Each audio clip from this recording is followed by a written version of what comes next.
to avert a wider West Asia conflict after the killings of Hamas leader Ismail Haniyeh and top Hezbollah military commander, raising tensions. Japan's deputy UN representative Shino Mitsuko urged international forces to prevent any conflict.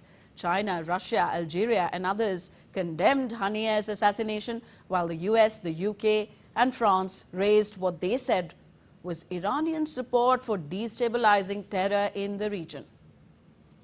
Meanwhile, Iran's Supreme Leader Ali Khamenei led funeral prayers for Haniyeh on Thursday in Tehran. Now, U.S. Secretary of State Antony Blinken said that the U.S. was not involved in the assassination of Hamas leader Ismail Haniyeh and reiterated the importance of a ceasefire in Gaza. In an interview, Blinken said that he did not want to speculate as to what effect Haniyeh's killing in the Iranian capital would have. This is something we were not aware of or involved in. It's very hard to speculate, and I've learned over many years never to speculate on the impact one event may have on something else. So I can't tell you what this means. I can tell you that the imperative of getting a ceasefire, the importance that that has for everyone remains. And we will continue to labor that for as long as it takes to get there. And now we're joined by Sarah Coates from Tel Aviv on the story.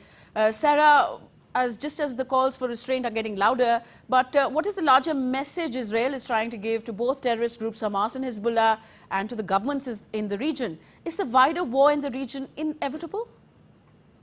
Hello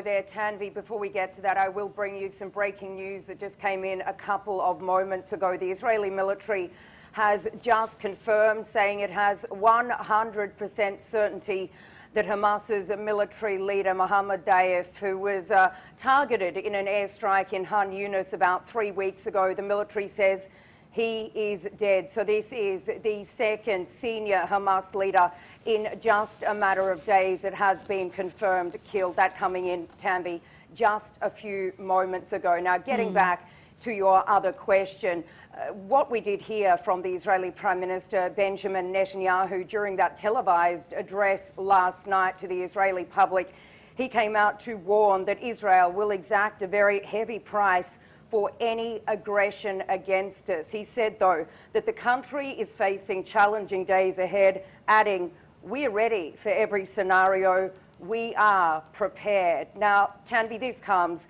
as regional players, like specifically Iran, its supreme leader Ayatollah Khamenei, they continue to level warnings at Israel, especially in the wake of these two assassinations over the last couple of days, of course, on Ismail Haniyeh, whose funeral is being held right now in Tehran, and of course this very senior Hezbollah member in Beirut. Now, Haniyeh is threatening to launch missiles directly at Israel. This is being reported by the New York Times, citing two senior Iranian commanders.